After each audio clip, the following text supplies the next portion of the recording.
Hello friends, welcome back to our channel Moms Daily. ഇന്ന് ഞാൻ വന്നിരിക്കുന്നത് ഒരു സ്നാക്ക് റെസിപ്പി ആയിട്ടാണ്. ഇത് സ്നാക്ക് മാത്രമായിട്ടല്ല, നമ്മൾ ഭക്ഷണം ചോറൊക്കെ കഴിക്കുമ്പം അതിൻ്റെ സൈഡായിട്ട് കഴിക്കാൻ പറ്റുന്ന, അല്ലെങ്കിൽ നമ്മുടെ വീട്ടിലൊരു ഫംഗ്ഷൻ വന്ന് ഒരു പാർട്ടി വന്നു, അന്നേരം നമുക്ക് ഒരു സ്റ്റാർട്ടർ ആയിട്ടൊക്കെ കൊടുക്കാൻ പറ്റുന്ന ഒരു കൊച്ച് സ്നാക്കായിട്ടാണ് ഞാൻ വന്നിരിക്കുന്നത്, അല്ലെങ്കിൽ ഒരു റെസിപ്പി ആയിട്ടാണ് ഞാൻ വന്നിരിക്കുന്നത്.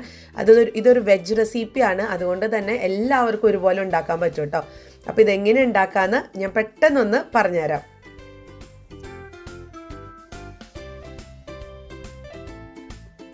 അപ്പോൾ അതിനായിട്ട് ഞാനിവിടെ ഒരു ബൗൾ എടുത്തിട്ടുണ്ട്. ഇതിനകത്തോട്ട് 3 ഉരുളൻകിഴങ്ങാണ് ഞാൻ എടുത്തിരിക്കുന്നത്.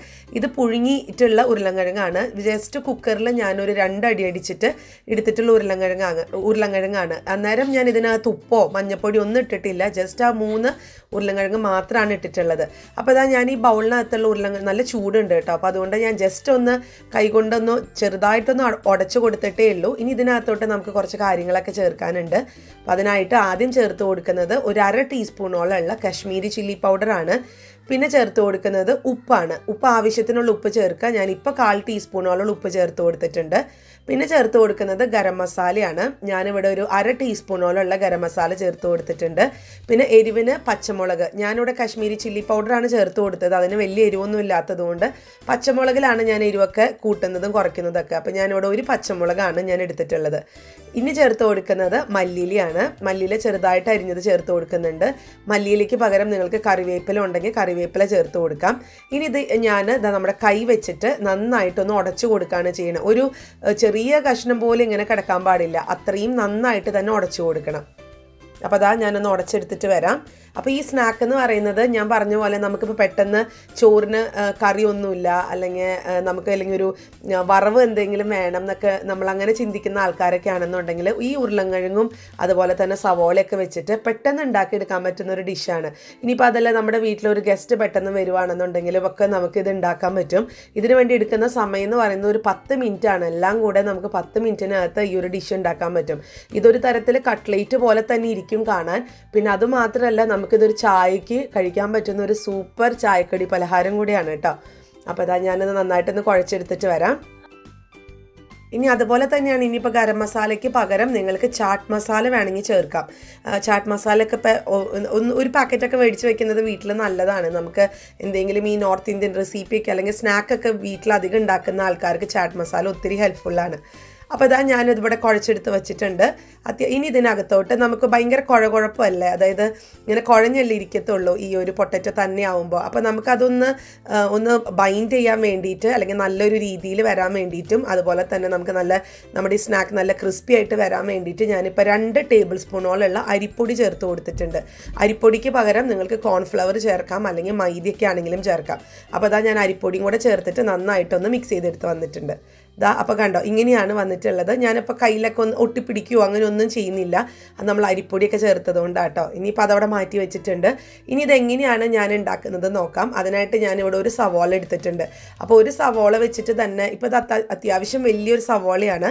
അപ്പോൾ ഈ ഒരു സവോള വെച്ചിട്ട് തന്നെ നമുക്ക് ഒത്തിരി എണ്ണം ഉണ്ടാക്കാൻ പറ്റും ഈ സ്നാക്ക്. നമുക്ക് ഈ ഒരു സ്നാക്ക് തന്നെയായിട്ടും വേണമെന്നുണ്ടെങ്കിലും നമുക്കിതൊന്ന് ഫ്രൈ ചെയ്തെടുക്കാം. പക്ഷെ ഞാനിന്ന് കുറച്ച് ഡിഫറെൻ്റ് ആയിട്ട് നമുക്കിതുപോലെ നമ്മൾ സവോള ഇങ്ങനെ വട്ടത്തിൽ ഇങ്ങനെ മുറിച്ച് വരുമ്പോഴത്തേക്ക് നമുക്കിങ്ങനെ വിടർന്നോ നമ്മളതിങ്ങനെ അടർത്തി എടുക്കത്തില്ലേ, അതുപോലെ അങ്ങ് എടുത്തിട്ടുണ്ട്. അപ്പോൾ ഇതുപോലത്തെ ഓരോ വട്ടങ്ങൾക്കുള്ളിലാണ് നമ്മുടെ ഈ ഒരു പൊട്ടറ്റോയുടെ കൂട്ട് നമ്മൾ വെച്ച് കൊടുക്കുന്നത്. എന്നിട്ട് നമ്മൾ ഇതൊന്ന് ഫ്രൈ ചെയ്തെടുക്കുകയാണ് ചെയ്യുന്നത്. വളരെ കുറച്ച് എണ്ണയിലാണ് ഫ്രൈ ചെയ്തെടുക്കുന്നത്. അപ്പോൾ ഇങ്ങനെ ഫ്രൈ ചെയ്തെടുക്കുന്ന ഈ ഒരു സ്നാക്കിന് പ്രത്യേക സ്വാദാണ്. കാരണം ഈ പൊട്ടറ്റോ മാത്രമല്ല, നമുക്കിതിനകത്തുനിന്ന് ആ സൈഡിലൊക്കെ കടിക്കാൻ കിട്ടുന്ന ഒരു സവോളയുടെ ടേസ്റ്റ് എന്ന് പറയുന്നതും ഫ്രൈഡ് ആയിട്ടുള്ള സവോളയ്ക്ക് ഒരു പ്രത്യേക സ്വാദല്ലേ. അപ്പോൾ അങ്ങനെ അതും ഒരു പ്രത്യേക എന്താ പറയുക ഒരു സ്പെഷ്യാലിറ്റിയാണ് ഈ റെസിപ്പിയുടെ. അപ്പോൾ ഇത്രയും വലുതായിട്ടൊക്കെ എടുക്കുകയാണെന്നുണ്ടെങ്കിൽ അത്രയും നല്ലതാണ്. നമ്മുടെ സ്നാക്കൊക്കെ നല്ല അത്യാവശ്യം വലിപ്പം ഉണ്ടാവും. അപ്പോൾ ഞാൻ അതിന് മുന്നേ ഈ ഒരു നമ്മൾ കുഴച്ച് വെച്ചിരിക്കുന്ന നമ്മുടെ ഈ കൂട്ടിനകത്തോട്ട് ഒരു 1/2 ടീസ്പൂണോളമുള്ള നാരങ്ങയുടെ നീരും കൂടെ ചേർത്ത് കൊടുക്കുന്നുണ്ട്. ഒരു ചെറിയ പുളിയും ഉണ്ടാവുന്നതും നല്ലതാണ്. അപ്പോൾ ഞാൻ ഒന്നുകൂടെ ഒന്ന് മിക്സ് ചെയ്ത് കൊടുക്കുന്നുണ്ട്. ഇനി നമുക്കിത് എങ്ങനെ ഉണ്ടാക്കാൻ നോക്കാം. അപ്പോൾ ഞാൻ വളരെ കുറച്ച് സവോള കാണിക്കാൻ വേണ്ടിയിട്ടാണ് കേട്ടോ. ബാക്കിയെല്ലാം ഞാൻ അങ്ങനെ പിന്നീട് ചെയ്യാമെന്ന് ഓർത്തങ്ങ് മാറ്റി വെച്ചിട്ടുണ്ട്. അപ്പോൾ ആദ്യം നമുക്കിത് ഇതുപോലെ കട്ട്ലേറ്റ് പോലെ നമ്മളെ കയ്യിലൊന്ന് ചെറുതായിട്ടൊന്ന് ഇതുപോലെ ഒന്ന് അമക്കി എടുത്ത് ഈ സവോള വട്ടത്തിനകത്ത് കറക്റ്റ് ഒന്ന് ഷേപ്പ് ചെയ്ത് വെച്ചാൽ മതി. വളരെ എളുപ്പമാണ് ഇത് ഉണ്ടാക്കാനായിട്ട്. ഓൾറെഡി നമുക്ക് ആ സവോളയ്ക്ക് നല്ലൊരു വട്ടം ഉണ്ടല്ലോ, അപ്പോൾ ആ വട്ടത്തിലൊന്ന് നിറച്ച് കൊടുത്താൽ മാത്രം മതിയാവും. ഇതാ കണ്ടില്ലേ, ഇങ്ങനെയാണ് ഇരിക്കുന്നത്. നല്ലൊരു ഭംഗിയാണ് കാണാനായിട്ട്. ഇതാണ് ഞാൻ പറഞ്ഞത്, നമുക്കിത് വറുത്ത് കഴിഞ്ഞ് വരുമ്പോഴത്തേക്കും നല്ല ക്രിസ്പിയാണ്. ഒപ്പം നമ്മുടെ സവോളയാണെന്നുണ്ടെങ്കിലും നല്ല ഒരു ഇടയ്ക്കൊരു സവോള കഴിക്കാൻ കിട്ടുന്നത് നല്ലതാണ്. അപ്പോൾ ഇതാ ഞാൻ ബാക്കിയുള്ളതും പോലെ ഇതുപോലെ തന്നെ ഒന്ന് നിറച്ചെടുത്തിട്ട് വരാം. ഇനിയിപ്പോൾ നിങ്ങൾക്ക്, ഞാനിതിപ്പോൾ നേരിട്ട് തന്നെ അങ്ങ് ഫ്രൈ ചെയ്യാണ് ചെയ്യുന്നത്. ഇനിയിപ്പോൾ ഇതിന് പകരം നിങ്ങൾക്ക് ഇപ്പോൾ നമ്മളെന്തെങ്കിലും മുട്ടയും ബ്രെഡ് ക്രംസ് ഒക്കെ ഉണ്ടെന്നുണ്ടെങ്കിൽ നമുക്ക് ആദ്യം ഒരു മുട്ട ഒന്ന് നന്നായി അടിച്ചെടുക്കുക. എന്നിട്ട് ആ മുട്ടയിലൊന്ന് ചെറുതായിട്ടൊന്ന് മുക്കിയിട്ട് ബ്രെഡ് ക്രംസിലും കൂടെ ഒന്ന് പുരട്ടിയിട്ട് നമ്മൾ വറക്കുകയാണെന്നുണ്ടെങ്കിൽ ശരിക്കും നമുക്ക് കട്ട്ലേറ്റിൻ്റെ കുറച്ചും കൂടെ സ്വാദ് കൂടുതലായിട്ട് കിട്ടും. അപ്പം ഞാൻ ഇന്ന് ഇതൊരു വെജ് റെസിപ്പി ആയിട്ടാണ് ഉണ്ടാക്കിയത്. എനിക്ക് ഒത്തിരി റിക്വസ്റ്റും ഒത്തിരി പരിഭവങ്ങളൊക്കെ വരുന്നുണ്ട് ആൾക്കാരുടെ. ഞാൻ ഏറ്റവും കൂടുതൽ മുട്ട ഉപയോഗിക്കുന്നുണ്ട് റെസിപ്പിയിൽ, അല്ലെങ്കിൽ നോൺ വെജ് ആണ് കാണിക്കുന്നത്, അല്ലെങ്കിൽ വെജ്ജുകാർക്ക് ഒന്നുമില്ല എന്നൊക്കെ പറഞ്ഞ് ഒത്തിരി കംപ്ലയിൻസ് ആണ്. അപ്പോൾ അതുകൊണ്ട് ഞാനിപ്പോൾ കൂടുതലും വെജ് റെസിപ്പീസ് ഇടാനായിട്ട് ശ്രമിക്കാം കേട്ടോ. അപ്പോൾ ഇതേപോലെ ഒന്ന് ഞാൻ എല്ലാതും ഒന്നാക്കി എടുത്തിട്ട് വരാം.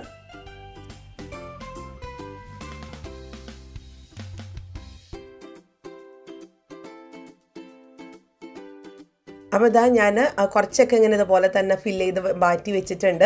ഇനി നമുക്കിത് എങ്ങനെയാണ് ഫ്രൈ ചെയ്യുന്നതെന്ന് നോക്കാം. അതിനായിട്ട് ഞാനിവിടെ ഒരു പാൻ എടുത്തിട്ടുണ്ട്. അതിനകത്തോട്ട് ഞാനിവിടെ സൺഫ്ലവർ ഓയിലാണ് ഒഴിച്ചു കൊടുത്തിരിക്കുന്നത്. ഒത്തിരി ഒന്നും ഒഴിക്കേണ്ട കാര്യമൊന്നുമില്ല. നിങ്ങൾക്ക് ഒന്നില്ലെങ്കിൽ ഒത്തിരി ഒഴിച്ച് നമ്മൾ സാധാരണ വടയൊക്കെ ഉണ്ടാക്കുന്നത് പോലെ അങ്ങനെ വറുത്ത് കോരി എടുക്കാം. ഇപ്പം അതിൻ്റെ അത്രയും എണ്ണയുടെ ആവശ്യമൊന്നുമില്ല. ഞാനതുകൊണ്ട് വളരെ കുറച്ച് എണ്ണയാണ് ഒഴിച്ചിട്ടുള്ളത്. എന്നിട്ടൊരു ബ്രഷ് വെച്ചിട്ട് നന്നായിട്ടൊന്ന് ആ ഒരു പാത്രം മുഴുവൻ ഒന്ന് പരത്തി കൊടുത്തിട്ട് എല്ലായിടത്തും എണ്ണ ഒരുപോലെ ആവാൻ വേണ്ടിയിട്ട്. എന്നിട്ട് ഇതിനകത്തോട്ട് നമുക്ക് നമ്മൾ എടുത്ത് വെച്ചിരിക്കുന്ന ഈ ഒരു ഒണിയൻ്റെ അല്ലെങ്കിൽ സവോള ഫില്ല് ചെയ്ത് വെച്ചിരിക്കുന്നത് ഒന്ന് വെച്ചേക്കാം. അപ്പോൾ ഇത് കാണാനൊക്കെ പെട്ടെന്ന് കാണുമ്പോൾ നമുക്ക് മുട്ടയൊക്കെ ഇങ്ങനെ വെച്ചിരിക്കുന്ന പോലെ തോന്നും. ഇപ്പം എൻ്റെ മോള് വന്നിട്ട് എന്നോട് ചോദിച്ചു, അമ്മ എന്താ ഓംലേറ്റ് ഉണ്ടാക്കാണോ, എല്ലാം കൂടെ ഒരുമിച്ചാണ് ഓംലേറ്റ് ഉണ്ടാക്കുന്നതെന്നാണ് എന്നോട് ചോദിച്ചത്. മുട്ടയുടെ ചെറിയൊരു ചായ എവിടേക്കോ വരുന്നുണ്ട് അതിന്. പക്ഷേ ഇത് നല്ല സ്വാദുള്ള ഒരു റെസിപ്പിയാണ്. നിങ്ങൾ ഡെഫിനറ്റ്ലി ട്രൈ ചെയ്യണം. പിന്നെ അതുപോലെ തന്നെ നിങ്ങൾക്ക് കുറച്ചും കൂടെ ഒക്കെ മാറ്റം വരുത്തണമെന്നുണ്ടെങ്കിൽ കുരുമുളക് പൊടി നിങ്ങൾക്ക് ഇഷ്ടമാണെന്നുണ്ടെങ്കിൽ കുരുമുളക് പൊടി ചേർക്കാം. ഇപ്പോൾ ഈ ഗരം മസാല ചേർക്കണമെന്നില്ല. ഇതൊക്കെ ഓരോ ഓപ്ഷൻസാണ് കേട്ടോ. ഇനി അതല്ല, ജീരകത്തിൻ്റെ പൊടി ഫ്ലേവർ ഇഷ്ടമുള്ള ആൾക്കാർക്ക് ഒരു 1/4 ടീസ്പൂണോളമുള്ള ജീരകം ആണെന്നുണ്ടെങ്കിലും ചേർത്ത് കൊടുക്കാം. അപ്പോൾ ഇനി ഞാൻ ഇതിങ്ങനെ ഇടയ്ക്കിടയ്ക്ക്, ഇതൊരു സമയമൊന്നുമില്ല കേട്ടോ. ഞാനൊരു മീഡിയം ലോ ഫ്ലെയിമിലാണ് വെച്ചിട്ടുള്ളത്. നമുക്കിതിൻ്റെ നിറമൊക്കെ ഒന്ന് മാറി അതുപോലെ ആ ചുറ്റുമുള്ള ഒരു സവോളയൊക്കെ ഒന്ന് ഫ്രൈ ചെയ്ത് കഴിയുമ്പോൾ നമുക്കതിൻ്റെ സവോളയുടെ നിറമൊക്കെ മാറാൻ തുടങ്ങും. അപ്പോൾ ആ ഒരു സമയത്ത് നമുക്ക് എടുക്കാമെന്നുള്ളതേ ഉള്ളൂ. അല്ലാതെ ഒരു കറക്റ്റ് സമയമില്ല. ഞാൻ ഇടയ്ക്ക് ലോ ഫ്ലെയിമിലിടും, ഇടയ്ക്ക് ഒരു മീഡിയം ഫ്ലെയിമിലോട്ട് അങ്ങനെ മാറ്റി ഇടും. പിന്നെ ഇടയ്ക്ക് തിരിച്ചുകൊണ്ടേയിരിക്കും. അങ്ങനെയൊക്കെയാണ് ഞാൻ ചെയ്യുന്നത്. അപ്പോൾ നിങ്ങളതുപോലെ ചെയ്യുക. പക്ഷെ ഇതിനു വേണ്ടി മൊത്തം എടുത്ത സമയം എന്ന് പറയുന്നത്, ഈ ഒരു ബാച്ച് ഉണ്ടാക്കിയെടുക്കാൻ വേണ്ടിയിട്ട് എനിക്ക് എടുത്ത സമയം എന്ന് പറയുന്നത് 3 മിനിറ്റാണ്. അത് മാത്രമേ ഉള്ളൂ. അപ്പോൾ അത് ഇടയ്ക്ക് ഇങ്ങനെ തിരിച്ച് മറിച്ചൊക്കെ ഇട്ട് കഴിയുമ്പോഴത്തേക്കും കണ്ടോ, ഇപ്പോൾ ഒരു ഗോൾഡൻ നല്ല ഭംഗിയുള്ളൊരു കളറ് വരും. അപ്പോൾ ആ ഒരു സമയത്ത് ഇതായി എന്നാണ് അർത്ഥം. അപ്പോൾ അതേപോലെ നമുക്ക് മറുപുറം കൂടെ ഒന്ന് ആക്കിയെടുത്തിട്ട് വരാം. അപ്പോൾ എല്ലാവരും ഇത് ട്രൈ ചെയ്ത് നോക്കണം. നമ്മുടെ കുഞ്ഞുങ്ങൾക്കൊക്കെ തീർച്ചയായിട്ടും ഇഷ്ടപ്പെടും. പിന്നെ ഇതിനകത്ത് നമ്മൾ പൊട്ടറ്റോ ആണ് യൂസ് ചെയ്യുന്നത്. അപ്പോൾ നമുക്കറിയാമല്ലോ, പൊട്ടറ്റോ ഒത്തിരി നല്ലതാണ്, കുഞ്ഞുങ്ങൾക്കൊക്കെ കൊടുക്കുന്നത് നല്ലതാണ്. അപ്പോൾ എല്ലാവരും ഇതൊരു സ്നാക്ക് ഐറ്റമായിട്ട്, ഇതിന് വേണ്ടി പ്രത്യേക തയ്യാറെടുപ്പൊന്നും വേണ്ട. നമ്മുടെ വീട്ടിൽ എപ്പോഴും ഉണ്ടാവുന്നതാണ് ഉരുളൻകിഴങ്ങ്, അല്ലെങ്കിൽ ഒരു സവോളയെങ്കിലും ഉണ്ടാവുന്നതാണ്. അപ്പോൾ ഒരു സവോള വെച്ചിട്ട് നമുക്ക് ഇതുപോലെ കുറേ ഉണ്ടാക്കാൻ പറ്റും. ഒരു 15 എണ്ണമൊക്കെ നമുക്ക് ഉണ്ടാക്കാൻ പറ്റും, നമ്മൾ നല്ല രീതിയിൽ മുറിക്കുവാണെന്നുണ്ടെങ്കിൽ കേട്ടോ. അപ്പോൾ ഞാനെല്ലാം ഇതുപോലെ ഒന്ന് തിരിച്ച് മറിച്ചൊക്കെ ഇട്ടിട്ട് വരാം. ഇപ്പോൾ ഇവിടെ ഒരു 3 മിനിറ്റ് കഴിഞ്ഞു. നമ്മുടെ സ്നാക്ക് ഇവിടെ റെഡിയാണ്. ഇപ്പോൾ നിങ്ങൾക്ക് കാണാം, സവോളയുടെ ഒക്കെ നിറയൊക്കെ സൈഡിലും മാറി വന്നിട്ടുണ്ട്. പിന്നെ നമ്മുടെ പൊട്ടറ്റോ ഒക്കെ ആണെന്നുണ്ടെങ്കിൽ നന്നായിട്ട് ഫ്രൈ ആയിട്ട് വന്നിട്ടുണ്ട്. അപ്പോൾ നമ്മുടെ സ്നാക്കും ഇവിടെ റെഡിയാണ്. അപ്പോൾ നമ്മുടെ കുഞ്ഞുങ്ങൾക്കൊക്കെ പെട്ടെന്ന് തന്നെ ഉണ്ടാക്കി കൊടുക്കുക. ഈ വീഡിയോ കണ്ട ഉടനെ തന്നെ ഉണ്ടാക്കാവുന്നതേ ഉള്ളൂ. വളരെ ഈസിയാണ്. പിന്നെ കുഞ്ഞ് വാവകളൊക്കെ ഉണ്ട് വീട്ടിലെന്നുണ്ടെങ്കിൽ അവർക്ക് സവോള മുറിച്ച് വരുമ്പോഴത്തേക്കുമുള്ള കുഞ്ഞ് വട്ടത്തിൽ ഉണ്ടാക്കി കൊടുക്കാം. അവർക്കും അത് ഇഷ്ടമായിരിക്കും. പിന്നെ ഇതിൻ്റെ കൂടെ കഴിക്കാവുന്ന ബെസ്റ്റ് കോമ്പിനേഷൻ ഞാനിവിടെ കുഞ്ഞുങ്ങൾക്ക് കൊടുക്കാറുള്ളത് സോസ് തന്നെയാണ്. ടൊമാറ്റോ സോസ് തന്നെയാണ് ഏറ്റവും നല്ല കോമ്പിനേഷൻ. അപ്പോൾ ഞാനൊന്ന് കണ്ടോ, നമ്മളിത് വറുത്തെടുത്ത് വന്നിട്ടുണ്ട്. നിങ്ങൾക്ക് വേണമെന്നുണ്ടെങ്കിൽ മേലൽപ്പം കറിവേപ്പിലയോ മല്ലിയിലയോ ഒക്കെ ഒന്ന് തൂവി കൊടുക്കാം. അതുപോലെ തന്നെ വലിയവരാണ് കഴിക്കുന്നതെങ്കിൽ അല്പം നാരങ്ങ നീരും കൂടെ മേലൊന്ന് ഒഴിച്ചു കൊടുക്കാം. ഒരു പ്രത്യേക സ്വാദാണ്, ചെറിയ പുളിയൊക്കെ ആയിട്ട്. അപ്പോൾ നിങ്ങളെല്ലാവരും ഡെഫിനറ്റ്ലി ട്രൈ ചെയ്ത് നോക്കണം. നിങ്ങൾക്ക് തീർച്ചയായിട്ടും ഇഷ്ടപ്പെടും. ഇനി നിങ്ങൾ ഉണ്ടാക്കിയിട്ട് എങ്ങനെ ഉണ്ടായിരുന്നു എന്നുള്ളത് കമൻറ്റ് ബോക്സിൽ അറിയിക്കുക. അതുപോലെ തന്നെ നമ്മുടെ ഈ ചാനൽ നിങ്ങൾ ആദ്യമായിട്ടാണ് കാണുന്നതെങ്കിൽ സബ്സ്ക്രൈബ് ചെയ്യാനും മറക്കരുത് കേട്ടോ. അപ്പോൾ നമുക്കിനി അടുത്തൊരു വീഡിയോ ആയിട്ട് ഉടനെ കാണാം. അൻറ്റിൽ ദെൻ ബൈ.